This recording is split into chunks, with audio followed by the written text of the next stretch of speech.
I'm going to explain especially randomized fractal interpolation more in detail, which is a mathematical tool.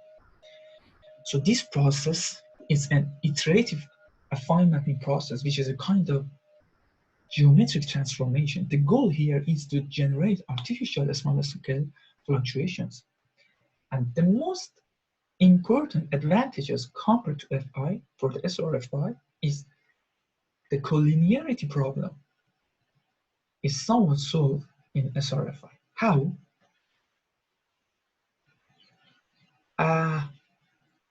Because of these important differences with FI.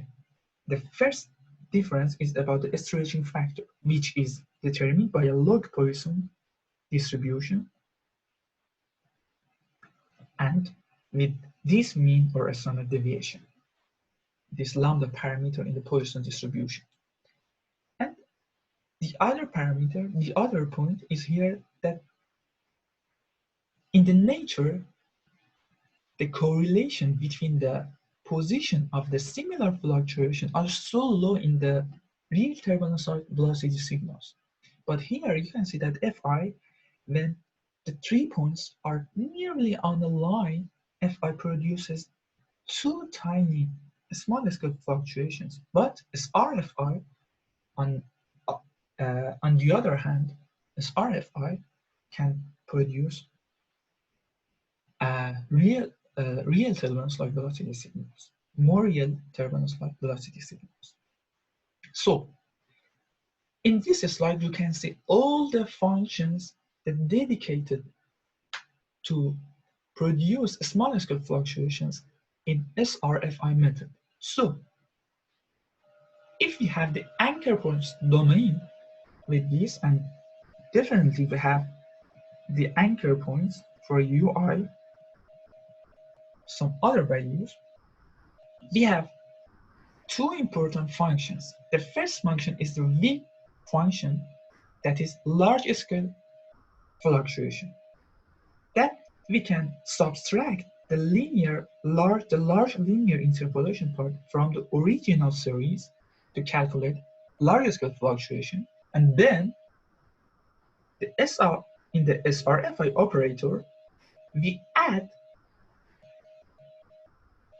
the fluctuation part to the linear interpolation part to the function. So at each step, we add the small scale fluctuations to the linear interpolation part with multiplication of the stretching factor and a mapping process that is one of the most important procedures in the SRFI. That mapping process is done through this JI part and with this function that I'm going to explain for you in detail in the following slides. So the first step would be calculating the large scale fluctuation. The second step would be the assigning each large scale fluctuation to only and only two small intervals, and the third step would be the multiplication of each small scale fluctuation with the stretching factor. And the fourth step would be adding the calculated small scale fluctuations to the linear interpolation of original series. The function V would be the calculation of the large scale fluctuation. How? At first, we plot the linear coarse-grained interpolation that you can see in the picture. The blue dashed line shows the coarse-grained linear interpolation, and the red dot points shows the original series. So this is the linear interpolation for the coarse-grained velocity signals. The second step would be subtracting the dashed blue line from the original series. Then you can see here the large scale fluctuations. We have 4 intervals, 1, 2, 3. We have 4 intervals here.